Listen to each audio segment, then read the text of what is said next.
Perempuan masa kini diberi ruang seluas-luasnya untuk berkarya, berinovasi, dan mengejar cita.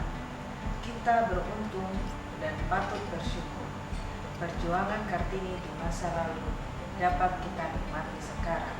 Kartini itu perempuan-perempuan Indonesia saat ini banyak bergerak di bidang yang sifatnya positif, baik itu ekonomi, sosial, budaya, masyarakatan, dan kegiatan ini memberi dampak yang positif untuk masyarakat.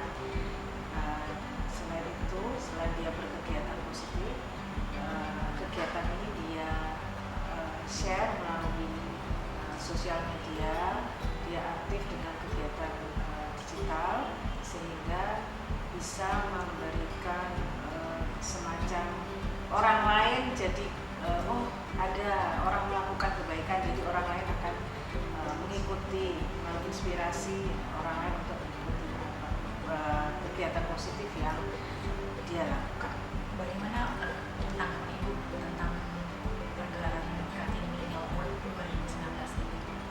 Ini merupakan kegiatan yang sangat positif ya, karena di sini kita bisa memberikan apresiasi yang lebih kepada perempuan-perempuan Indonesia, khususnya Sumatera Selatan, yang telah memberikan sumbangsihnya yang lebih kepada masyarakat. Dan bahkan kadang mereka pun mungkin nggak merasa kita tidak menduga bahwa orang masih muda tapi bisa melakukan kegiatan yang luar biasa. Jadi di sini kesempatan untuk memberikan apresiasi dan sekaligus juga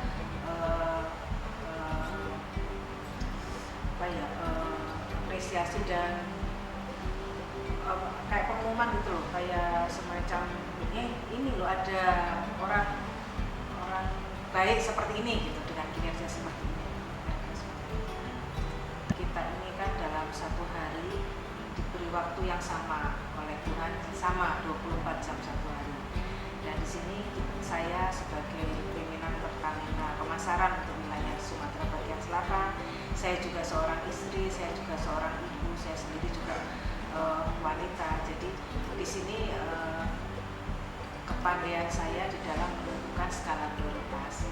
Jadi ada hal-hal tertentu yang memang harus saya prioritaskan untuk pekerjaan saya, dan alhamdulillah saya mendapatkan support yang luar biasa dari keluarga, baik suami maupun anak-anak dan menantu, untuk bisa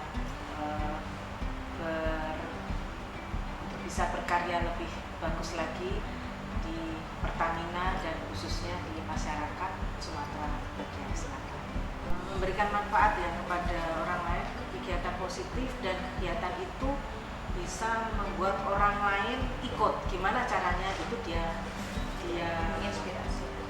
menginspirasi orang lain dengan misalnya dia upload di YouTube atau di sosial media, itu kan orang lain bisa terinspirasi untuk melakukan itu.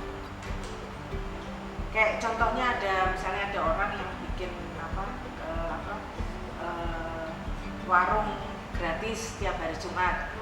Nah itu kan itu kan orang terus viral, wah orang lain jadi kepingin kan. Nah hal-hal seperti itulah ya. Jadi dia berbuat baik untuk masyarakat, apapun ya kegiatannya apapun. Nah itu kemudian menginspirasi orang lain untuk melakukan. Menurut saya sukses kalau saya bisa memberikan manfaat kepada banyak orang, kepada masyarakat. Semakin banyak orang mendapatkan manfaat dari apa yang saya lakukan, di situ saya bermanfaat untuk lebih banyak orang.